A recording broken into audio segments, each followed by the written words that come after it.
Our second speaker is John Wang Rhim from Ajo University. He's going to talk about quasi-localization and Wannier obstruction in partially flat band. Okay, that's welcome. Thank you. For the organizers for inviting us for this conference workshop.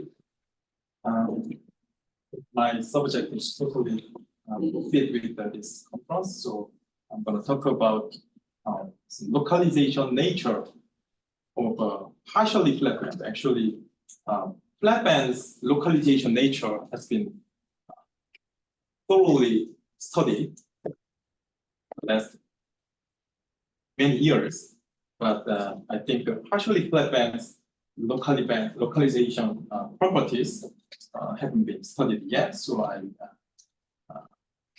curious about that. I studied something more about Wannier obstruction properties in the partially flat band too. So let me start with some introduction to flat bands and the compact localized states. Maybe many people are not familiar with this object, which is a very key quantum states, which explains the localization nature of flat bands. And then I talk about partially flat bands, and there I will talk about new kind of something similar to compact localized states, but a bit different. It's called quasi-compact localized states, which will, I think, explain the localization nature of partially flat bands. And then I will talk about something Wannier function property of the partially flat bands, and then summary. So let me briefly introduce flat band. So flat band is dispersionless band, like the bottom band of this 2D comet lattice with only nearest neighbor hopping processes. And then this has a zero group velocity and infinite effective mass. So these flat bands have the greater tension because due to the zero group velocity, the interactions should be very important. So many body states can be easily induced. So it has been considered an ideal playground to study many body states, such as fractional charge insulator talked in the previous talk by Killian Zhou. So we can talk about, sorry. So there can be ferromagnetism induced by Banham singularity of a flat band, for conductivity induced by flat band, and bigger crystals has been talked in flat band systems too. So flat bands are interesting in this many body perspective. And recently, this flat band community becomes large, rapidly increased because of the experimental realization of this system, such as team, and also twisted by Rhim, so you may well know. So, but my concern is actually non-interacting side, much more fundamental side of the flat band systems. So my question was starting from very simple question, like the flat band flatness means zero group velocity. But if you see the flat band models, electrons are still hopping and they are actually moving. That means these two statements sounds quite contradicting. So we may ask why the flat band can be really flat. Then actually the answer was still already there by previous researchers that this is due to the quantum destructive interference of the eigenstate, so-called compact localized state. So I think you can see this slide well. So there is a shadowed region, which is a compactly caged region, And on the inside, we have an amplitude of eigenstate. This is a single body eigenstate. You can see there's a 1, -1, 1, -1, so on. These are amplitude of this quantum state, so-called the compact localized states. And outside of this region, the amplitude is precisely 0. So when we consider Hawking process, you can see this -1 amplitude and 1 amplitude, they will get together at the neighboring site and they will cancel each other. This is the destructive interference. So in this way, we can think about compact localized states. And what we have shown actually is that if there is a flat band, this kind of compactly localized are guaranteed to exist actually.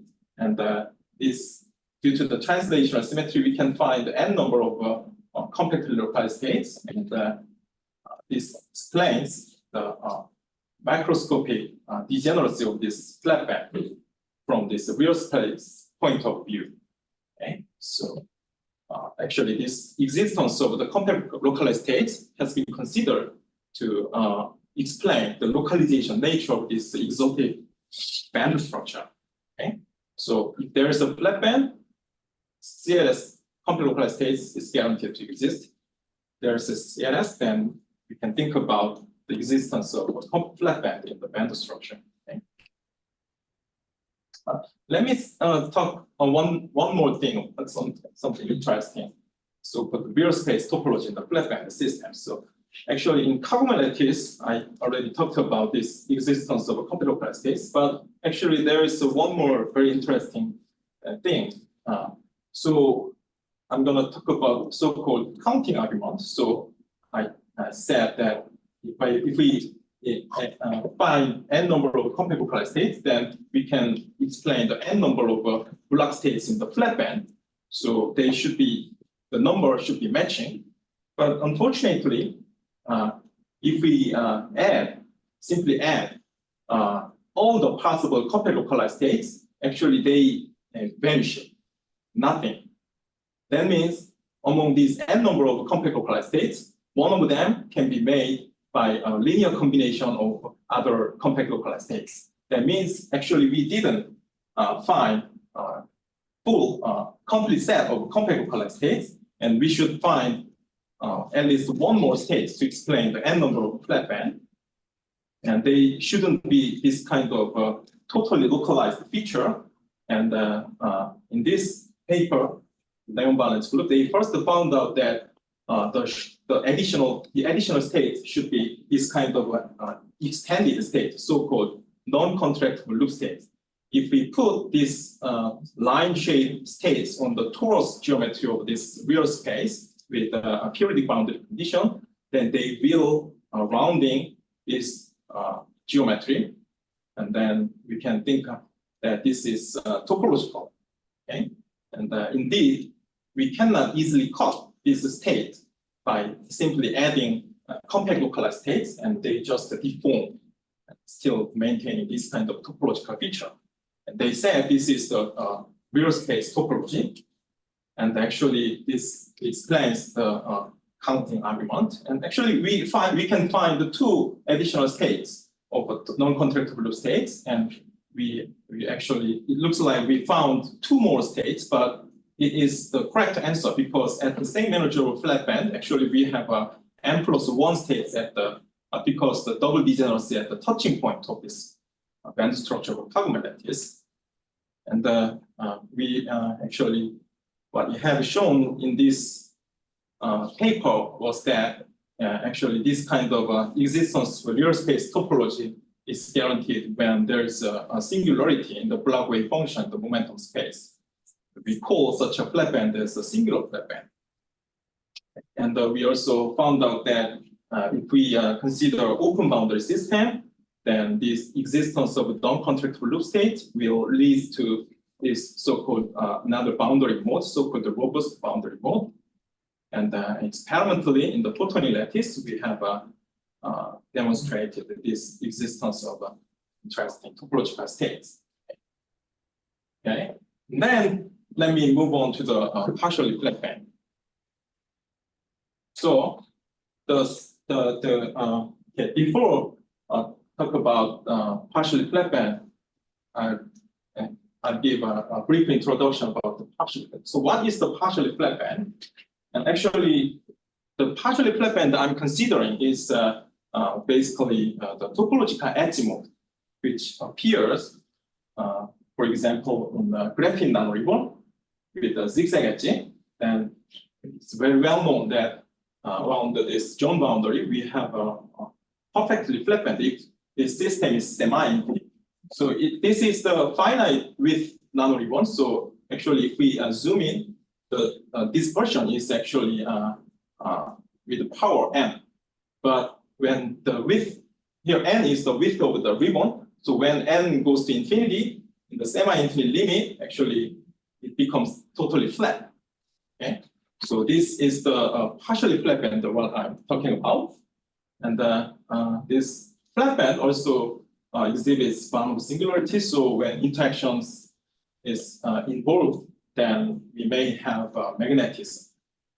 Even if we apply later electric field, they found out that a half metal phase can be induced too in this zigzag retinal.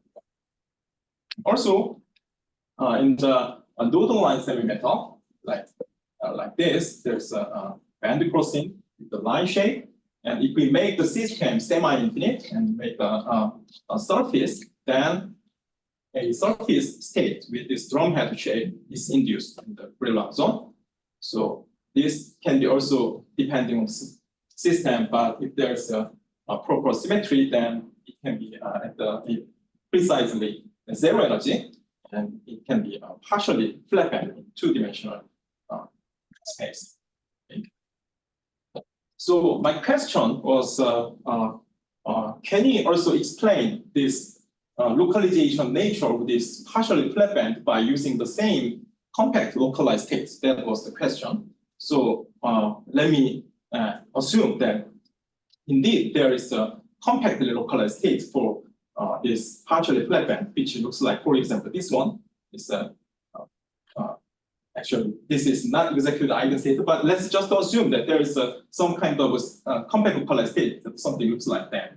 Then, due to the translational symmetry, we can always find n number of them, independent CLSs, like this way, and that means it's totally contradicting with this band picture, where we only have n divided by 3. So n over 3 degenerate states at the partial flat band in the Bloch wave function feature. But in this CLS feature, we should have n number of states. This is cannot be compromised. So I just disappointed that at first I think that maybe there is no CLS in the partially flat bands, but I tried one more try, and because I was luckily able to find out that this kind of some strange states can be stabilized in this zigzag edge graphene nanoribbon, where inside you can see the amplitude, and if hopping process is considered, this can be still an eigenstate with zero energy, but amplitude is growing away from the edge. So this is actually a non-normalized state. So we may consider this is a bad behaved wave function and unphysical. But I assume that we can still hold this kind of strange state, and maybe some way, I want to think about some way to explain the partially flat band by using this non-normalized state. And because this is non-normalized, I call it a quasi-compact localized state because it is still compactly localized along certain direction, translation invariant direction, but it's not localized along the perpendicular direction. So this is quasi-CLS. And what I tried is that I thought that maybe we can build a Bloch wave function by the linear combination of these QCLSs. We have an n number of QCLSs like this by simply doing the translational copies of them. And then I made a linear combination of them. Here, phi is the QCLS, and psi is the expected Bloch wave function, and this is the Bloch phase. And then from this QCLS, I found out that the amplitude of this Bloch wave function, expected Bloch wave function, is looks like this. There's a phase vector, and here is the decaying factor actually. So when k is between Dirac point and the zone boundary, this factor is smaller than 1. The absolute value of this factor is smaller than 1. So it gives us a normalizable Bloch wave function. Although we start from the non-normalizable QCLS, their linear combination can be normalizable a Bloch wave function when k is between here, the Dirac point, and here. But outside of this partially flat band region, it gives us unnormalized, unphysical Bloch wave function. So it doesn't appear at the spectroscopy actually. So I call it a ghost flat band, which cannot be seen from physical spectroscopy. Okay, so basically, actually, my assumption is that in this system, actually, in this semi-infinite system, there is actually a fully flat band over the whole Brillouin zone. But due to this normalizability, we only see the existence of flat band only in this partially flat band region. That is my conclusion, actually. And this is a short summary of this part. And I also considered the nodal line semimetal model. Can I ask a question? Yeah. If we change the boundary condition, I mean, make it like two-type boundary condition rather than zigzag, then the flat band appear on the other side. Yeah, right. That can be also explained. So, Again, similar. yeah, we have a different decaying factor. Okay. Yeah. So we also considered three-dimensional nodal line semimetal like this, and we made a surface. Then inside of this nodaling, we have a surface band, flat, and then we were able to find out QCLS also in this case, which looks like this conic shape. So this is the surface, and away from surface, this state is quasi-compact localized, okay? And this amplitude is increasing, and the amplitude is given by this form. I will skip the detailed introduction, the explanation. But again, when we combine this QCLS into a Bloch wave function, we obtain this form of the Bloch wave function amplitude. And here is the Bloch phase. And here is the decaying factor. And this decaying factor becomes smaller than 1 only inside the nodal ring, this nodal line semimetal, like given by this inequality. Okay, so only inside this region, we may have a surface space, flat surface, partially flat band. Okay. So, let me move on to the Wannier function property. So I considered actually the Wannier obstruction keyword. So Wannier obstruction is like this: when we cannot span an insulating band by exponentially localized Wannier functions, then we call it the Wannier obstruction. And there is some general statement that the vanishing Chern number is equivalent to exponentially localization of Wannier functions. So like in trivial bands, we may have no Wannier obstruction. So Wannier function can be constructed safely. But another interesting feature is that it is not belong into this Chern category, but there is another topological band, so-called fragile topology. And this kind of band is also suffer from this Wannier obstruction. But so it means that we usually expect this kind of Wannier obstruction when the wave function has some singular feature in the momentum space usually. But here I show that in partially flat band, where actually we don't have any such singular behavior of Bloch wave function, still we can have this similar Wannier obstruction property actually. So we constructed the Wannier function by using this formula. So this is the Bloch wave function amplitude, and this is the Bloch phase, and we constructed this Wannier function for this partially flat band of this semi-infinite system.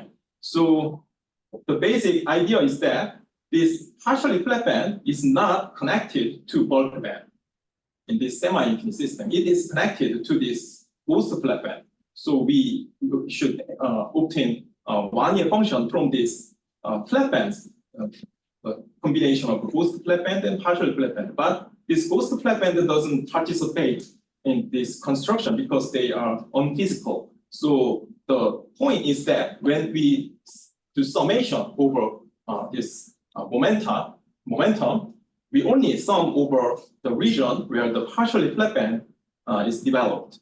Okay, so that is the difference between the previous literature.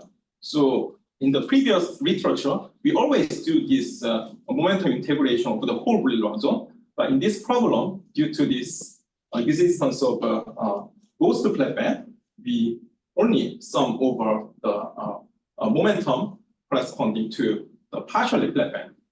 And then we found out that this kind of a general result for the partially flat band, in the one-dimensional case, we have a Wannier decay behavior with this algebraic behavior with the power 1 plus epsilon. Here, epsilon is a positive number depending on the detailed shape of the band structure of the bulk band.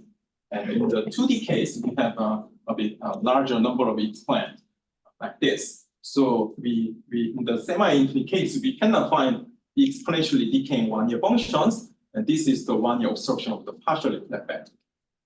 And we indeed checked numerically for the semi-infinite systems by obtaining the exact shape of Wannier function, and we find out that this kind of algebraic decay is shown. And the question may reach the realistic systems like how about finite width system? Because up to now, I only consider the semi-infinite system, which may consider unphysical. In realistic systems, we always have a finite width. So we considered also finite width bracket number Rhim. And then we open a slight gap here, the red band and the blue band. So if we zoom in, there's a small gap. So this is actually an isolated band. And for this red band, we obtained the Wannier function, and we found out that there's still algebraic decay. It is because when the system is large enough, the amplitude of wave function due to the normalization of the bulk band is very, very small. So even if we sum over all the states on this partially flat band and this bulk band, the bulk band's effect is very small near the edge of the system. So we see that the edge states contribute dominantly, and we still see the semi-infinite systems conclusions. But if we go far away from the center of the Wannier function, we expect that some exponential decay will be there, because this is one-dimensional topologically trivial band. So the Wannier obstruction shouldn't be there, but the exponential decay is appearing very far from the Wannier center. Okay, so this is kind of a quasi-Wannier obstruction, I can say. Okay. So this is the summary. So I analyzed some localization properties of the flat band and introduced the quasi-compact localized states and the ghost band idea, and also talked about some different stories about Wannier functions. And I didn't show it, but by using our theory, actually, we can apply our theory to the construction of topological semimetal by inversely following our theory. We start from quasi-compact localized states, then we can construct a topological semimetal model in any lattice systems. Okay, and okay, this is the end, and this is my collaborator, Dr. Jinong Bang at SMU. Okay, thank you for listening.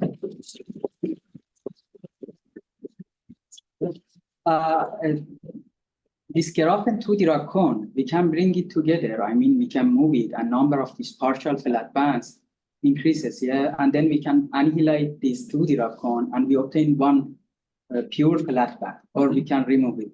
Then if we obtain that pure flat band, then that one have also abstraction or not? Yeah, in that case, we can apply the previous theory on the comparable state, the existed theory. I mean, that's CLS. Yeah, CLS should exist. Yeah, that is guaranteed. Because it is completely. Yeah. And there is no abstraction to. I mean, that abstraction, how it. The Wannier obstruction. Yeah. That case, if the touching point is singular, then we should be very careful about Wannier construction.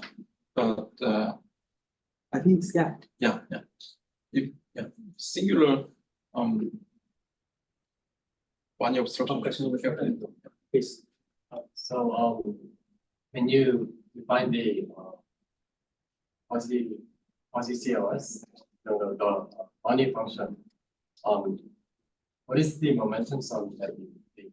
So is it only over the momentum of the partially flat? Yeah, right. And if we think of a metal, I mean, if we think of just any band and take a subset of the momentum points and take a partial Fourier transform using that, do you expect a different type of? Yeah, I expect. So how do you understand that?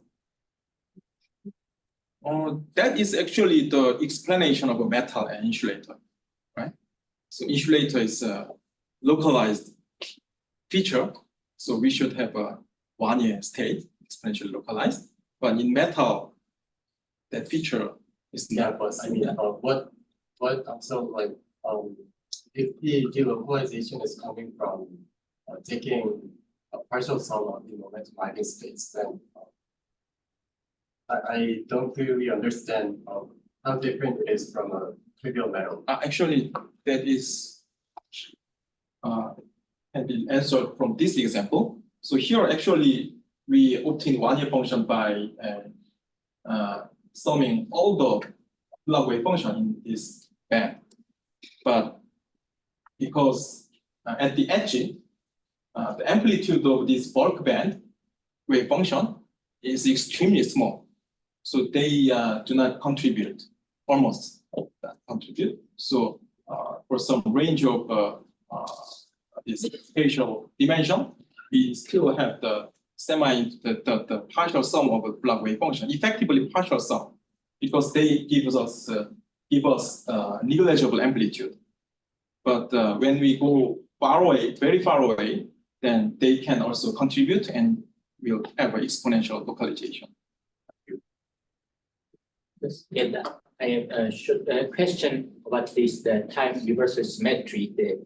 If you act this symmetry on this quasi-CLS, what stage you get? I don't understand. So if you act this time reversal operation on, I mean, is it invariant under time reversal symmetry? If there is a time reversal symmetry in the system, it may. But in this theory, the symmetry was not important. I just the destruction interference only what matters actually. So we can categorize such a symmetry categorization, but I didn't do that.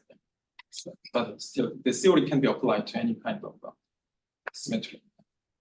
So when you apply time reversal for Z, you go to the other value. Right? You have the same theorem, but you go to the other value. The other value? Yeah. You mean in the graphene? Yeah, but I mean in the band structure, I only showed the half for convenience, but for this construction, I used both values. So then that means when you do the time reversal, you come back to itself. Oh yeah, sure. If there's 100% symmetry like graphene, you should do that. Okay, maybe we leave some time to address the side. Any questions? Anything, Mr.?